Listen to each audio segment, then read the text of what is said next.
bahwa menyebut nama salah satu orang, terus dia bilang ada ritual. Kalian paham nggak ritualnya itu apa? Ya kemungkinan karena si S tadi karena lagi syuting ya atau lagi ada apa, dia ritual. Kalau kita diibaratkan bertamu ke rumah orang itu pamit dulu.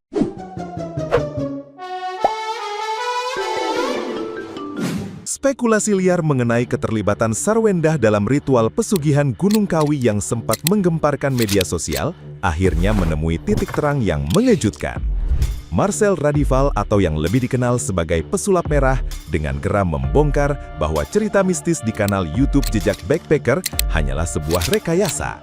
Konten yang menampilkan sosok mantan asisten bernama Fitri tersebut terbukti merupakan video settingan demi mendongkrak jumlah penonton.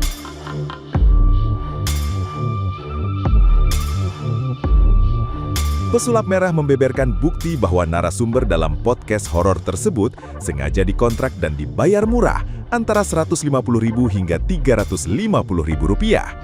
Pemilik kanal dengan sengaja menyiapkan naskah bohong yang disesuaikan dengan kehidupan pribadi keluarga Ruben Onsu agar gampang viral. Kesaksian para tetangga pemilik kanal semakin memperkuat fakta bahwa seluruh narasi tumbal tersebut murni pembodohan publik.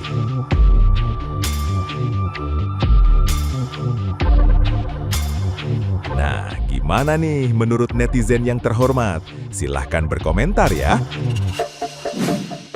Pesulap Merah untuk menutupi konten settingan agar tidak terbongkar settingannya, memang perlu cari kambing hitam. Besok-besok gua bayar orang buat pura-pura jadi asisten artis yang pesugihan, lalu naskah ceritanya gua mirip-miripin sama kehidupan seorang artis biar viewersnya rame dan bisa memperkaya diri tanpa perlu peduli merugikan orang lain atau tidak. Terus nanti kalau ada yang berusaha bongkar settingannya, tinggal sebar tuduhan dan cuci tangan.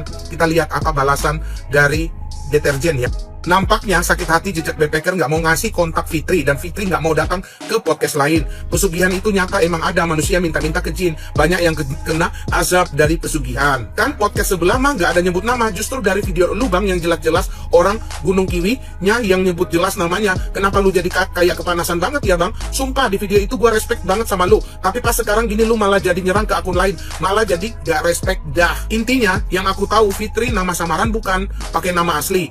Bukan pakai nama asli. Kalau pakai nama asli ngapain dia pakai topengnya? Sel, kenapa lu yang sensi? Kan rame semua ini gara-gara lu datang ke situ. Kalau mau dibuat settingan ya kan semua juga settingan, dimana ada yang tahu di situ pada muncul lalat, saling nempel, saling sikut. Kalau mau reda ya lu juga yang cari yang lain, jangan bahas yang ini lagi. Ya, aku tahu ada alam gaib dan ada alam manusia. Lu boleh percaya dan boleh nggak percaya. Tapi yang gua tahu manusia yang merasa hebat dari bangsa jin, dia akan membuat bangsa jin takut sama dia. Dan jika dia merasa takut sama bangsa jin, maka bangsa jin akan mudah memperdayanya. Gua sih mau pesugihan atau enggak bodo amat, yang jelas hiduplah sesuai agama dan memanusiakan manusia. Semangat, api-api.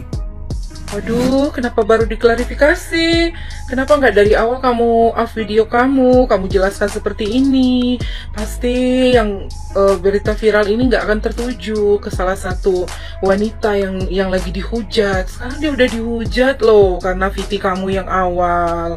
VT kamu itu digiring opini sama si beberapa nenek-nenek sama laki-laki yang lambe tura. Saking penasarannya tuh nenek-nenek sampai ke Gunung Kawi loh cari informasi. Ya ampun, gimana dong, kasihan loh yang udah dihina, yang udah dicerca. Mana netizen yang kurang pengetahuan pada percaya lagi. Ayo pertanggungjawabkan semua head komen kalian yang menghujat, yang memfitnah. Itu kalau mendengar dari sebuah potongan video dari media, kalian pikir dong secara logis. Kalau kalian melihat video itu dengan kacamata pembenci, dengan kacamata negatif, begitu Kuncen itu bilang bahwa menyebut nama salah satu orang, terus dia bilang ada ritual. Kalian paham nggak ritualnya itu apa? Ya kemungkinan karena si S tadi karena lagi syuting ya atau lagi ada apa, dia ritual. Kalau kita diibaratkan bertamu ke rumah orang itu pamit dulu. Masa langsung nyelonong aja, udah tempatnya dipakai syuting, kita nggak izin, gimana coba? Ya tapi kalau kalian nangkepnya ataupun nontonnya dengan cara berpikir negatif kalian, dengan pikiran pembenci kalian, apapun bagusnya yang kalian lihat itu akan semua salah di mata kalian. Ayo dong kita lebih cermat mengikuti berita, lebih smart. Karena ketikan kita, mulut kita itu akan dipertanggungjawabkan. Gak enak kan kalau kita nanggung dosa dari kita menghujat orang. Yuk, be smart dalam menyaring berita. Tapi kenapa ya setelah ada pelaporan semua pada klarifikasi?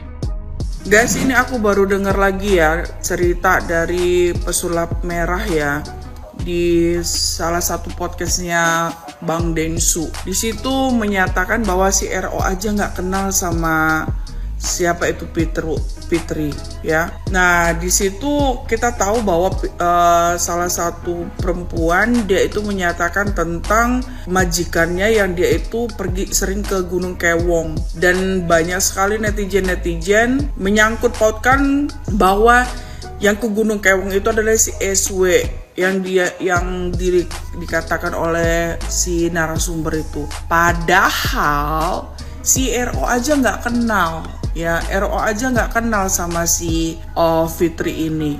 Coba dulu, itulah kalian ya. Makanya jangan mereka-reka yang jahat, nggak bagus kayak gitu. Ya, karena apa? Kita tahu bahwa si SW sama RO ini pergi ke Gunung Kewong itu syuting, dan syutingnya itu di Gunung Kewong pada saat mereka sudah punya anak. Dan si narasumber itu mengatakan bahwa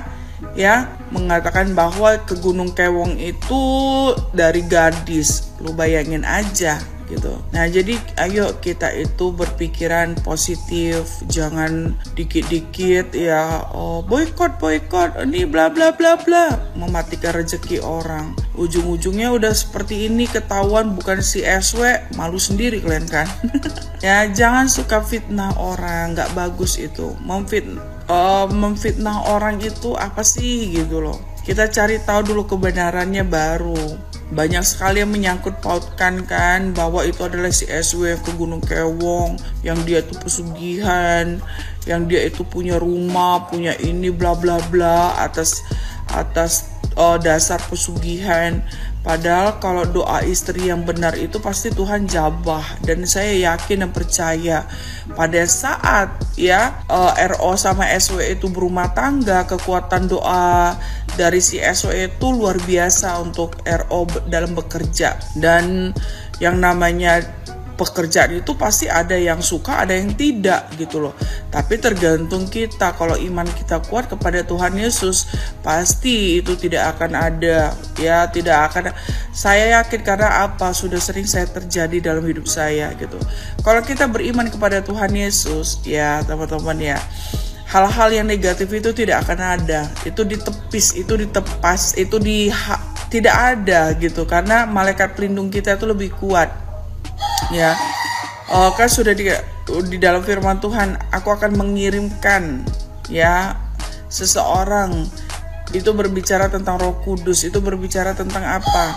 Perlindungan untuk kita yang percaya kepadanya. Jadi udah buat teman-teman semua, yuk berpikiran positif, jangan negatif aja otak tuh ya. Ujung-ujungnya malu sendiri kan kalau kitanya jadi berpikiran negatif. God bless you. Gue lihat jejak backpacker yang sesi Fitri baru sembuh dari sakitnya yang ini, dan apa yang dia derita itu persis seperti yang gue ceritakan sebelumnya. Bahwasannya gue bilang jin itu tinggalnya di pembuluh darah manusia. Kalau orang dikirim santet sama orang, biasanya di medis tuh akan terdeteksi seperti tumor, kanker, dan benjolan, aneka benjolan dan gumpalan-gumpalan darah. Nah, gue akan kasih tahu kalian tips untuk sedikit mengurangi akibat dari hal seperti ini. Mana mungkin tumor itu kan di medis kan itu ada sebabnya, gara-gara makan junk food, cancer juga, mana mungkin itu karena santet. Ya kalian percaya nggak percaya terserah, karena atau saya sudah banyak menyembuhkan orang terkena gangguan ilmu hitam. Di tubuh dia itu mayoritas pasti ada benjolan, karena jin itu tinggalnya di dalam pembuluh darah. Tugas jin adalah memicu satu penyakit. Kalau santet itu dikirim ke dada, kau sesak di dada, di paru-paru itu bisa sesak. Nanti kalau kau cek ke medisnya ada. Entah kau kena tiba-tiba sesak napas, sakit paru-paru atau apa. Intinya, jin itu tinggalnya di pembuluh darah. Dia bisa membuat darah kamu menjadi beku, darah kamu menjadi menggumpal. Gua tidak menyarankan kalian ngikutin gua, tapi di keluarga gua, kalau ngerasa badan kita ada yang nggak bener, selain kita mendoakan diri kita sendiri, gua selalu melakukan treatment yaitu bekam. Gua lakukan bekam itu 3 bulan sekali di seluruh anggota badan termasuk kepala. Kenapa harus bekam? Ini dalilnya di Quran nggak ada, tapi di Quran itu ada sunnahnya untuk melakukan bekam, tapi tidak ada dalil bahwasanya bekam itu bisa menghilangkan sihir yang dikirim seseorang.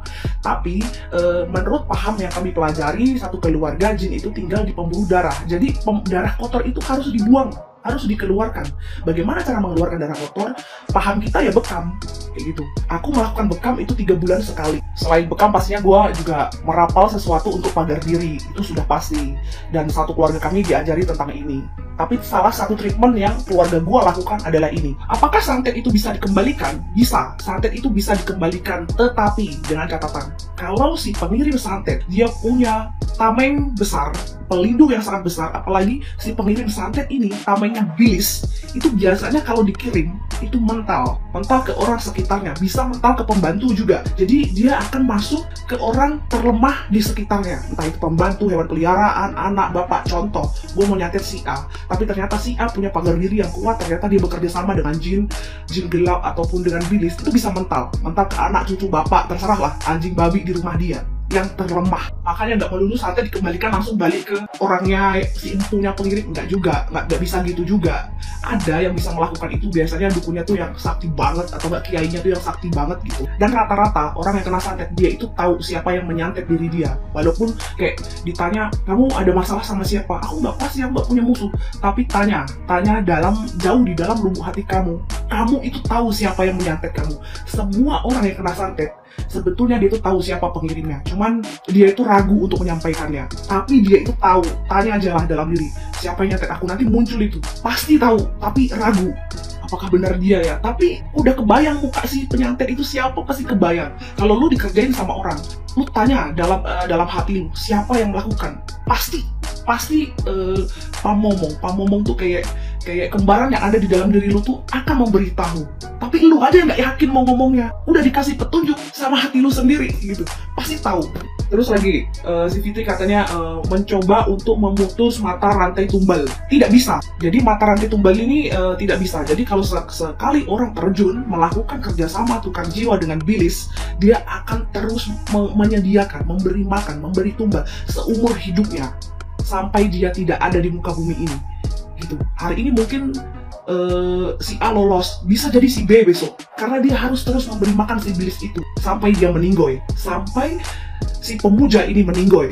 Kak, tapi apakah korban tumbal ini bisa diselamatkan? Bisa, sangat bisa, tapi banyak metodenya. Kalau kamu ditargetkan jadi tumbal seseorang, apalagi tumbal pesugihan, itu bisa dibersihkan, kamu bisa diobati, kamu bisa disembuhkan, tapi metodenya tuh agak ribet. Gua sendiri ini korban dari calon tumbal pesugihan. Gue pernah dari kelas 4 SD sampai gue hilang 1 minggu.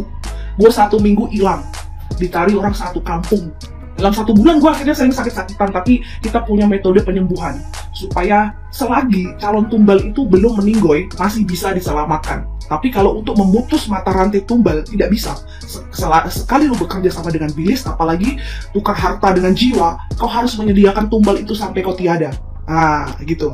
Tapi kalau calon tumbal yang masih selamat, cuman ditargetkan, masih bisa diselamatkan. Tapi tidak mudah.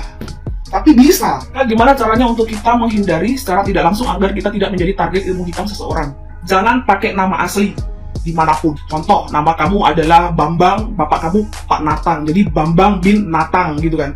Jangan dipakai ganti namanya, apalagi sampai diketahui nama bin itu adalah nama bapaknya. Itu salah satunya. Sebetulnya media yang paling cepat untuk menyantet seseorang, mengirim pelet ke seseorang itu adalah media yang kotor-kotor, kayak baju bekas pakai, celana dalam bekas pakai, potongan kuku kotor-kotor gitu, itu cepat. Tapi salah satu nomor 2 yang tercepat itu nama dan bin bapaknya. Jadi jangan pernah pakai nama asli dimanapun kalian berada.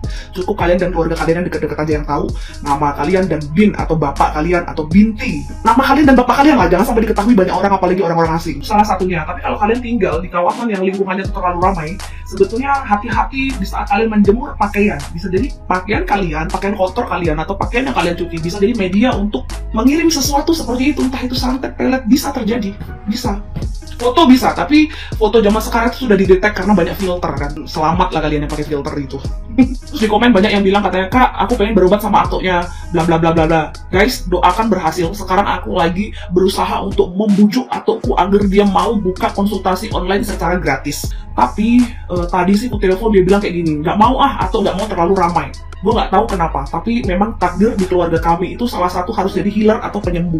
Tapi atau aku, dia tidak mau menerima pasien terlalu ramai, katanya capek. Apalagi kalau ngobatin dari jarak jauh online itu nggak mau dia, aku nggak tahu kenapa. Bukan kita nggak butuh uang, tapi nggak tahu atauku tuh ya udahlah menerima yang datang saja. Terus kalian jangan bilang bahwasanya aku niru konten jejak backpacker atau podcast lainnya. Kalian lihat jejak backpacker upload 1 hari yang lalu, Fitri pasca sembuh, sedangkan aku bikin konten itu sudah dari tanggal 28. Yang upload duluan aku, bukan jejak backpacker. Jadi kalian jangan bilang kalau aku ini diambil dari podcast orang nggak tahu malu, diangkat dan diceritakan di akun sendiri. Lihat tanggalnya bodoh, lihat tanggalnya. Jangan mentang-mentang orang punya cerita sama terus lu pikir gue ngambil dari cerita seseorang. Tidak. Dimana bisa cerita gue banyak karena kebetulan atau gue itu penyembuh. Jadi ya udah, banyak beraneka ragam orang, sifat, karakter, bentuk, rupa. Ada yang jajaran genjang, mukanya lonjong, bulat. Itu semua gue ketemui datang ke rumah atau gue. Jadi no wonder kalau pengalaman gue soal metafisik ini banyak sekali yang mau diceritakan. Kalau kalian mau dengar aja, yang nggak mau ya udah, leave it. Kecil pengetahuan gue yang gue pelajari dari atau gue, ilmu seperti itu. Kalau bikin contoh nih, gue mau nyontek si A, satu rumah tuh ada 7 orang, itu bisa guys meleset ke si B, ke si C yang ada dalam rumah itu. Contoh nih, mau nyontek suaminya, bisa meleset tuh ke istri, ke anak, kayak gitu. Jadi nggak bisa otentik ke jebret kayak gitu, nggak bisa. Tapi ada juga kalau itunya sakti bisa masuk kayak si A, kena aja si A gitu. Bahkan kalau lu punya peliharaan kayak ayam, ikan, kambing, sapi, anjing, itu santet itu bisa meleset ke peliharaan lu. Jadi jangan takabur kayak emang gue santet itu ada santet gue kasih apa, enggak gitu guys. Konsepnya enggak gitu. Terus santet itu bisa berawal dari lu batuk kayak nanti lu tiba-tiba lu pelan-pelan sakit, lu cek ke dokter, ada medisnya tetap ada. Entah itu lu demam, berawal dari demam terus lu jadi tumor dan lain sebagainya, jadi kanker, jadi, tapi itu berawal dari santet secara lu tidak tahu. Karena kenapa? Jin itu tidak ada di pembuluh darah. Santet kiriman itu tidak ada di pembuluh darah. Atau gue udah banyak sekali menyembuhkan orang yang terkena santet. Dan kebanyakan orang yang terkena santet itu pasti ada benjolan di anggota tubuh dia. Kalau dicek di medis, namanya tumor. Ada saja benjolan. Itu berawal dari kiriman guys. Berawal dari kiriman yang kalian sepelekan. Ini medis. Memang guys, santet itu kalau kalian kirimkan di badan, itu bisa demam. Nanti kalau dicek ke dokter, ada medisnya. Kalau dikirimkan ke paru-paru, ke jantung, bisa jadi sesak, bisa jadi kalian gak bisa napas, tapi jadi sesak napas. Jadi jin itu cuma membantu memicu satu penyakit. Kalau cek ke medis tetap ada.